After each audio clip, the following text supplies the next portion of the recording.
പ്രിയപ്പെട്ട സാറ യാത്രയായി.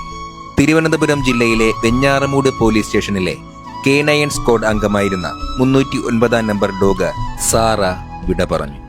സാറയുടെ ജനനം ഗോളയാറിലായിരുന്നുവെങ്കിലും BSFന്റെ ട്രെയിനിങ്ങും കഴിഞ്ഞ് കേരള പോലീസ് K9 സ്ക്വാഡിലേക്ക് അവൾ നിയോഗിക്കപ്പെടുകയായിരുന്നു. സാറയ്ക്ക് 8 വയസ്സ് കഴിഞ്ഞിരുന്നു. കഴിഞ്ഞ 7 വർഷത്തിന് മുകളിലായി K9 സ്ക്വാഡിന്റെ വെഞ്ഞാറമൂട് ഡിവിഷനിലായിരുന്നു ജർമ്മൻ ഷെപ്പേർഡ് ഇനത്തിൽപ്പെട്ട സാറ ഉണ്ടായിരുന്നത്. എല്ലാ ഔദ്യോഗിക ബഹുമതികളും ഏറ്റുവാങ്ങിയാണ് സാറ ഡിപ്പാർട്ട്മെന്റിനോടും ഈ ലോകത്തോടും വിട പറഞ്ഞത്. ഓഗസ്റ്റ് 3 മുതൽ കുടപ്പനക്കുന്ന് ഹോസ്പിറ്റലിൽ ചികിത്സയിൽ കഴിഞ്ഞു വരികയായിരുന്നു. കഴിഞ്ഞ ദിവസം വൃക്ക സംബന്ധമായ രോഗം മൂർച്ഛിക്കുകയും തുടർന്ന് മരണത്തിന് കീഴടങ്ങുകയുമായിരുന്നു സാറ. മറ്റു പോലീസ് ഡോഗുകൾ അവസാന സല്യൂട്ട് അവൾക്ക് നൽകിയപ്പോഴും സാറ വിട്ടുപോയതിന്റെ വേദന അവർ ഇങ്ങനെയൊക്കെ പ്രകടിപ്പിച്ചപ്പോൾ ചുറ്റും നിന്നവരുടെ കണ്ണുകളാണ് നിറഞ്ഞത്.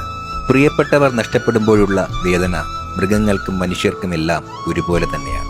K9 squad charge sub inspector Prakashan പിള്ളയുടെ നേതൃത്വത്തിൽ ധനേഷും മനോജുമാണ് സാറയെ ഇത്രയും നാൾ പൊന്നുപോലെ നോക്കിയത്. അവളുടെ ദേഹത്തേക്ക് അവസാനം മണ്ണിടുമ്പോൾ ധനേഷിന്റെയും മനോജിന്റെയും കണ്ണുകൾ നിറഞ്ഞൊഴുകുന്നുണ്ടായിരുന്നു. അവർക്ക് അവരുടെ കൂടപ്പിറപ്പ് പോലെ അത്രമേൽ പ്രിയപ്പെട്ടവളായിരുന്നു ഡോഗ് നമ്പർ 309 സാറ.